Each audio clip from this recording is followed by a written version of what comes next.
বিকেলের নাস্তায় লোভনীয় কিছু তৈরি করতে চাইলে আজকের রেসিপি ট্রাই করতে পারেন। এটা বানানো যতটা সহজ, খেতে কিন্তু খুবই মজাদার। বিশেষ করে বাসায় বাচ্চারা থাকলে এটা কিন্তু অনেক পছন্দ করবে।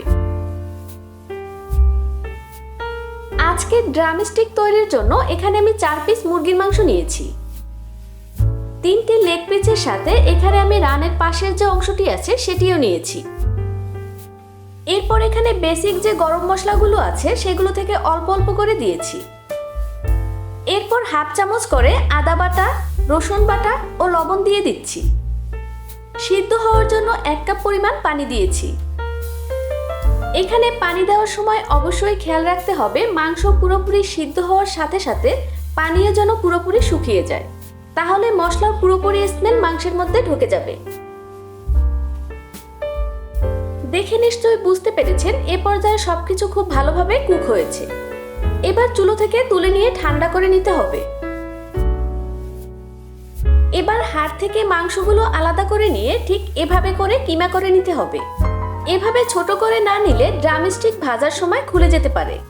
এবার এর মধ্যে এক এক করে দিয়ে দিচ্ছি পেঁয়াজ বেরেস্তা, কাঁচামরিচ কুচি, লাল মরিচের গুঁড়ো, জিরা গুঁড়ো, গরম মশলা গুঁড়ো, স্বাদ মতো লবণ, টমেটো কেচাপ, সয়া সস ও সিদ্ধ করা আলু। এখানে আমি হাফ কাপ পরিমাণ আলু আগে থেকে সিদ্ধ করে নিয়েছিলাম। এবার সবকিছু একসাথে খুব ভালোভাবে মেখে নেওয়ার পরে রানের যে হাড়গুলো ছিল সেগুলো দিয়ে ঠিক এভাবে করে ড্রামস্টিক তৈরি করে নিতে হবে। ঠিক একইভাবে আমি সবগুলো এভাবে তৈরি করে নিয়েছিলাম। এগুলো বানানোর সময় অবশ্যই খেয়াল রাখতে হবে কোনো জায়গা যেন ফাঁকা না থাকে এবং ফাটা না থাকে, তাহলে তেলে দেওয়ার সময় এগুলো কিন্তু খুলে আসবে। এবার কোটিং এর জন্য এখানে আমি 1 কাপ পরিমাণ ময়দা নিয়ে অল্প অল্প করে পানি অ্যাড করে ঠিক এভাবে একটি ব্যাটার তৈরি করে নিয়েছি। চাইলে এটা ডিম দিয়েও কোট করা যাবে। এবার 1 পিস ড্রামস্টিক নিয়ে ঠিক এভাবে করে চারপাশে ঘুরিয়ে ঘুরিয়ে ভালোভাবে ওয়াশ করে নিতে হবে।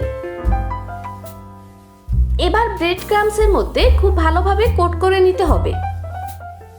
হাতের কাছে ব্রেড ক্রাম্বস না থাকলে চাইলে বিস্কুটের গুঁড়া কিংবা টোস্টের গুঁড়া দিয়েও করে নেওয়া যাবে। এভাবে কোট করে নেওয়ার পরে হাতে সময় থাকলে কিছুক্ষণের জন্য নরমাল ফ্রিজে রেখে দিতে পারেন। এতে করে তেলে দেওয়ার সাথে সাথে কোটিং খুলে যাওয়ার কোনো সম্ভাবনা থাকবে না।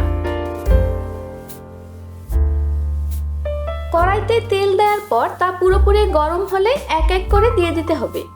এখানে অবশ্যই তেল গরম হওয়ার পরেই কিন্তু দিতে হবে, না হলে কোটিংগুলো একদম খুলে যাবে। সবকিছু যেহেতু আগে থেকেই কুক করা ছিল সেজন্য চুলোর জাল পুরোটা সময় কিন্তু মিডিয়াম হাইয়ের মাঝামাঝি রাখতে হবে।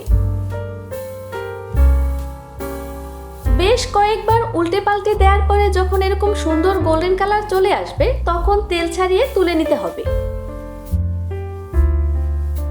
আজকের রেসিপি কেমন লেগেছে সেটা বরাবরের মতো অবশ্যই কমেন্ট করে জানাবেন।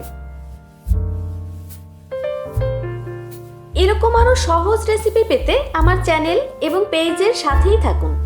দেখা হবে অন্য কোনো রেসিপিতে। সে পর্যন্ত ভালো থাকুন। আল্লাহ হাফেজ।